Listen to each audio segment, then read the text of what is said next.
My name is David, and 6 months ago I thought my life was over. I used to be a marathon runner, not professionally, but I was serious about it. Training every morning at 5 a.m., logging 60 miles a week, competing in races across the country. Running wasn't just what I did, it was who I was, the rhythm of my feet hitting the pavement, the burn in my lungs during a difficult climb, the euphoria of crossing a finish line. These things define me more than my job as a software engineer or my ma. Then came October 15th, the day that split my life into before and after. I was driving home from work, stopped at a red light, when a drunk driver ran the intersection at 60 miles per hour and slammed into the driver's side of my car. The impact was so severe that it took the fire department 45 minutes to cut me out of the wreckage. I don't remember much about the accident itself, just fragments, the screech of metal, the taste of blood, the strange silence that followed the chaos. I woke up 3 days later in Seattle General Hospital with tubes down my throat and machines beeping around me like some mechanical orchestra. My parents were there, red-eyed and exhausted, and the way they looked at me told me everything I needed to know before Dr. Martinez even walked into the room. "David," she said gently, pulling up a chair beside my bed, "I need to explain your injuries." The medical terminology was complex, but the reality was brutally simple. My spinal cord had been severed at the L2 vertebra. Complete paralysis from the waist down, no sensation, no movement, no hope of recovery with current medical technology.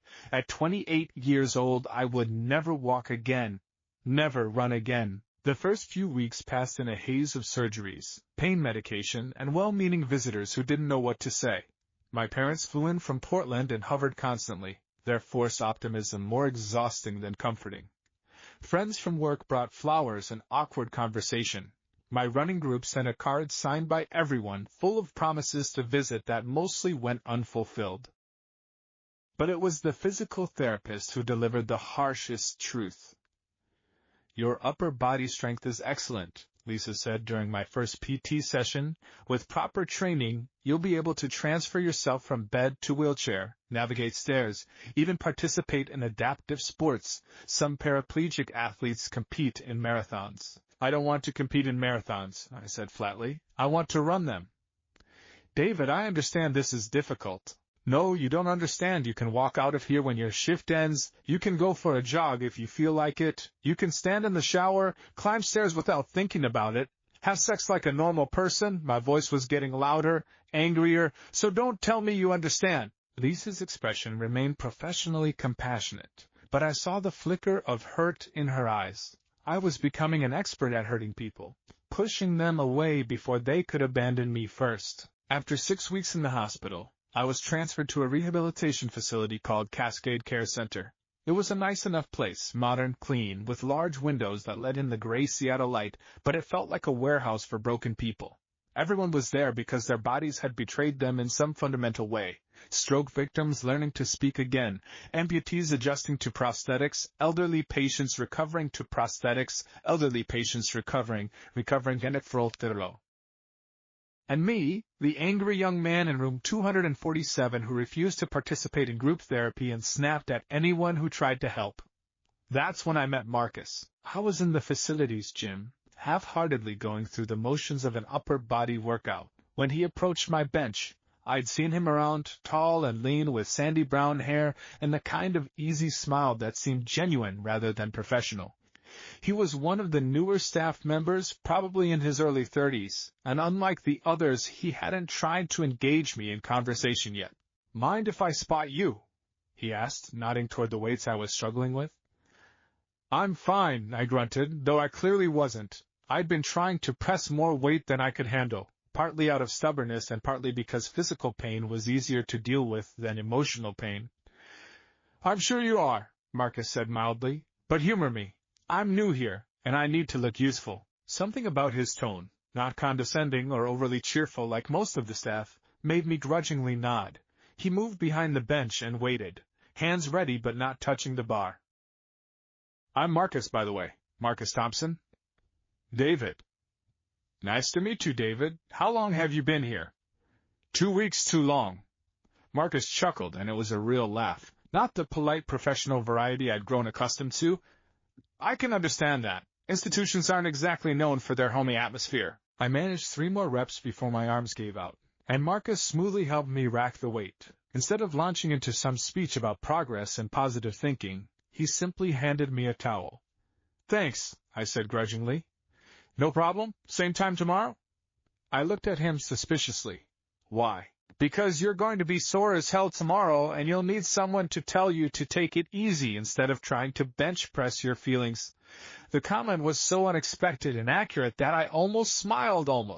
What makes you think you know anything about my feelings? 6 years as a physical therapist, 3 years working with spinal cord patients specifically. Marcus sat down on the bench next to my wheelchair, plus I recognized the look. What look? My body used to do everything I asked it to do, and now it won't even let me feel my own legs. Look, it's pretty distinctive. I stared at him. Most people avoided talking directly about my paralysis, dancing around it with euphemisms and careful language. Marcus's bluntness was jarring but somehow refreshing. You don't know what you're talking about, I said, but there was less venom in it than usual. Maybe not, but I know what it's like to have your identity wrapped up in your physical abilities and then lose them. Marcus rolled up his left sleeve, revealing a prosthetic arm that I hadn't noticed before. The technology was impressive, almost indistinguishable from a real limb unless you looked closely. IED in Afghanistan, he explained matter-of-factly, lost my arm, my military career, and my sense of who I was all in the same day. Took me about 2 years to figure out how to be human again. I didn't know what to say. The easy assumptions I'd made about his perfect life suddenly seemed foolish. I'm not trying to compare our situations, Marcus continued. Every injury is different. Every person's relationship with their body is different. But I know what it feels like to grieve for the person you used to be. And? How does the story end? Do you tell me that everything happens for a reason and I'll be stronger for this experience? Hell no. Some things happen for no reason at all, and they suck completely. Marcus stood up, adjusting his prosthetic absently. But you get to choose what comes next. That's the only part you have control over. Over the next few weeks, Marcus became a regular presence in my daily routine. He'd spot me during workouts, sit with me during meals when I couldn't avoid the dining hall, and somehow manage to be around during my worst moments without making it seem deliberate. Unlike the other staff members, he didn't try to cheer me up or push me toward acceptance. Instead, he listened when I ranted about the unfairness of everything, nodded when I described the phantom sensations in my legs that felt like cruel jokes, and never once told me that things would get better. I miss running, I told him one afternoon as we sat in the facility's garden. It was one of the first sunny days Seattle had seen in weeks, and Marcus had somehow convinced me to come outside. Tell me about it, he said simply. So I did. I told him about my first marathon, how I'd trained for months and then hit the wall at mile 20, walking the last 6 miles in a daze of exhaustion and determination. I told him about the trail runs in the Cascades, the meditative quality of moving through the forest with nothing but the sound of my breathing and footsteps. I told him about the running group I joined, how we'd become a makeshift family united by our shared obsession. It sounds like it was more than just exercise for you, Marcus observed. It was everything. It was how I dealt with stress, how I made friends, how I proved to myself that I was capable of difficult things. I stared at my useless legs. Now I don't know who I am without it. Maybe that's not necessarily a bad thing. I looked at him sharply. What's that supposed to mean? I'm not saying losing your ability to run isn't devastating. It obviously is. But maybe having to rebuild your sense of self from scratch is an opportunity to become someone even better than who you were before. You sound like a greeting card. Marcus laughed. Fair enough. Let me try again. He leaned forward, elbows on his knees. David, in the 6 weeks I've known you, you've shown more determination and strength than most people manage in a lifetime. You're brilliant. I've seen you helping other patients with their computer problems. You're funny when you let yourself be. You're kind even when you're trying not to be. But I can't run. No, you can't run. But you can do 1,000 other things. The question is whether you're going to let one thing you can't do define you, or whether you're going to discover what else you're capable of. Something about the way he said it, without pity or false cheer, made me actually consider his words instead of immediately rejecting them. That night, for the first time since the accident, I found myself thinking about the future instead of just surviving each day. It was a tiny shift, barely perceptible, but it felt significant. As the weeks passed, I began to notice things about Marcus that had nothing to do with his role as my therapist. The way he hummed under his breath while setting up equipment, how he always remembered exactly how each patient liked their coffee. The fact that he stayed late to help people who were struggling, never making them feel like a burden. And I noticed the way he looked at me sometimes when he thought I wasn't paying attention. There was something in his expression that went beyond professional care, something warmer and more personal. I told myself I was imagining it. Marcus was straight, probably had a girlfriend or a wife at home. He was just good at his job, skilled at making patients feel special and cared for. The fact that I was developing feelings for him was just another complication in an already complicated situation. But then came the evening that changed everything. I'd had a particularly bad day. A new patient had arrived who reminded me of myself before the accident, young and athletic and full of easy confidence. Watching him walk around the facility had sent me into a spiral of self-pity and rage that I couldn't shake. By dinner time, I was so angry that I couldn't stand to be around other people. I'd gone to the gym after hours, knowing it would be empty, planning to exhaust myself with an upper body workout.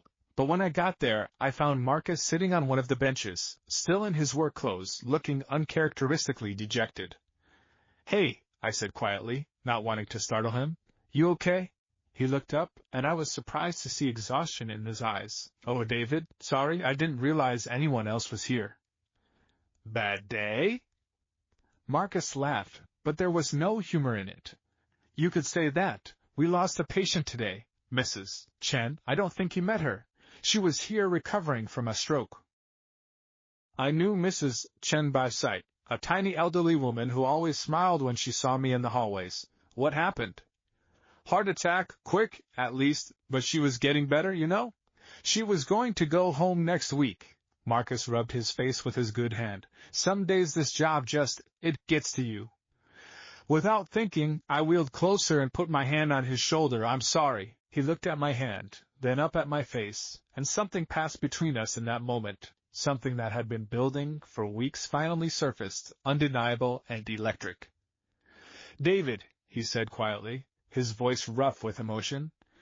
"I know," I said, though I wasn't sure what exactly I was acknowledging. "I know." He leaned forward and I met him halfway, our lips touching in a kiss that was gentle and desperate at the same time. It lasted only a few seconds before reality crashed back in and we broke apart. "Shit," Marcus said, running his hand through his hair. "David, I'm sorry. That was completely inappropriate. I could lose my job, and you're vulnerable, and I shouldn't have." "Marcus," I interrupted, "stop." He looked at me, his face a mixture of desire and professional panic. "I kissed you back," I pointed out, "and I'm not that vulnerable." "You're my patient." "Technically, I'm a resident of the facility. You're a staff member, not my doctor, and I'm an adult who can make his own decisions about who he wants to kiss." Marcus was quiet for a long moment, clearly wrestling with the ethical implications. "This is complicated. Everything about my life is complicated right now. This is actually one of the simpler parts. David, you need to understand something. I don't do this. I don't get involved with patients. I don't cross professional boundaries. I don't what? Don't fall for people I'm supposed to be helping." The admission hung between us, honest and vulnerable. I felt my heart rate spike, not from anxiety, but from hope. "So what do we do about it?" I asked. "I don't know. I've never been in this situation before." "Well, for what it's worth, neither have I. I've never been in love with a man before, and I've definitely never been in love while paralyzed, so we're both figuring this out as we go." Marcus stared at me. "You're in love with me?" The words had slipped out before I could stop them, but I realized I didn't want to take them back. "Yeah, I am." "David, look, I know this is messy and complicated and probably against about 15 different rules, but Marcus, you've given me something to look forward to for the first time since the accident. You've made me feel like I might actually want to stick around and see what happens next. That's not nothing. Marcus was quiet for a long time, his expression cycling through different emotions. Finally, he spoke. I'm in love with you too. The confession hit me like a physical force, warming parts of me I thought were permanently frozen. Really? Really, and it scares the hell out of me. Because of your job? Because of everything. Because you're dealing with a major life change, and I don't want to complicate that for you. Because I'm supposed to be helping you heal, not adding to your emotional burden, because I've never felt this way about anyone before, male or female, and I don't know how to navigate it. I reached for his hand, intertwining our fingers. Then we figure it out together, one day at a time. What if you're just grateful for the support I've given you? What if when you're better and out of here, you realize this was just circumstantial? Marcus, look at me. I waited until he met my eyes. I've been grateful to lots of people since the accident. My parents, the doctors, other staff members here. I'm not in love with any of them. What I feel for you isn't gratitude, it's love. Real, honest, complicated love. And what if I hurt you? What if I'm not good at this and I make everything worse? Then you make everything worse, and we deal with it. But Marcus, what if you don't?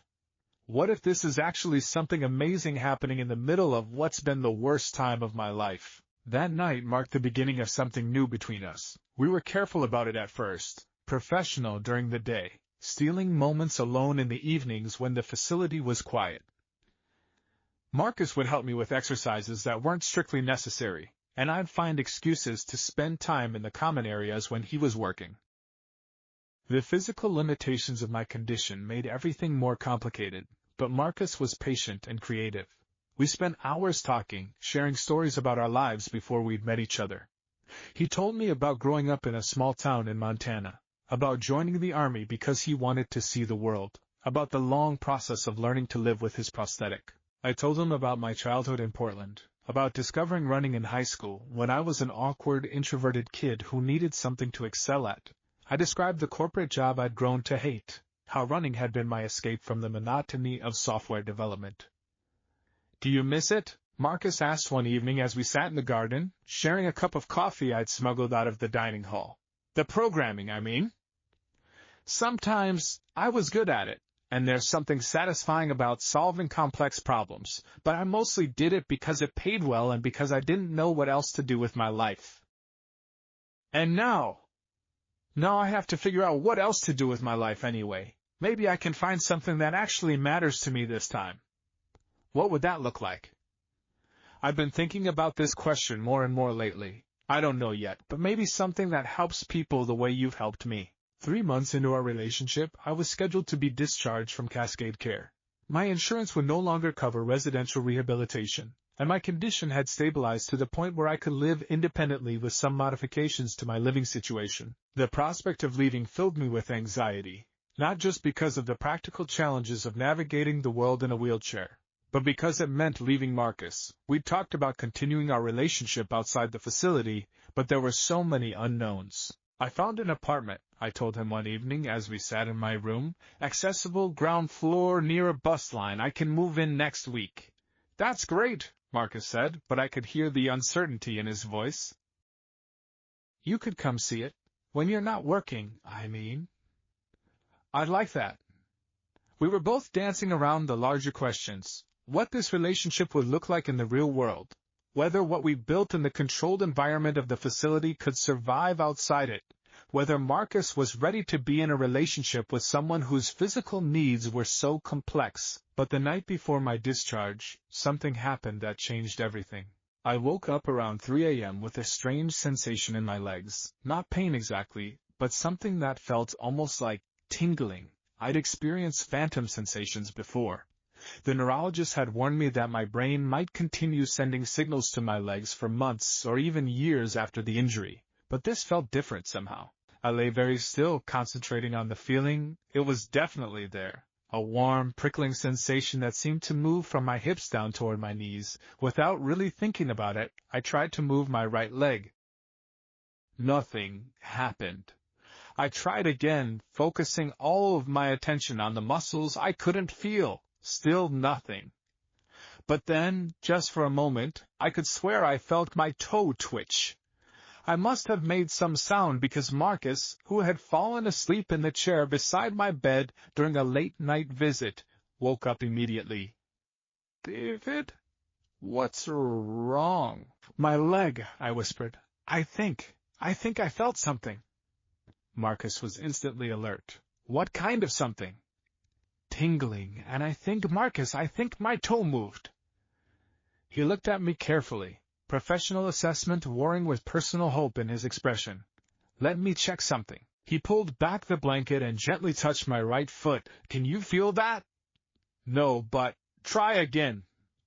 This time when he touched my toe, I focused every ounce of concentration I had on moving it, and miracle of miracles, it twitched, just slightly, barely perceptible, but it moved. Marcus's eyes went wide. "Oh my God, David, do that again!" I did, and this time the movement was more pronounced. Marcus immediately reached for the call button. "We need to get Dr. Martinez in here right now." The next few hours were a blur of tests and examinations. Dr. Martinez was cautiously optimistic but tried to manage our expectations. "There appears to be some return of sensation and motor function," she explained after a thorough neurological exam. "This is extraordinary, given the initial diagnosis, but I want to be clear that we don't know how much improvement is possible." "But there could be more?"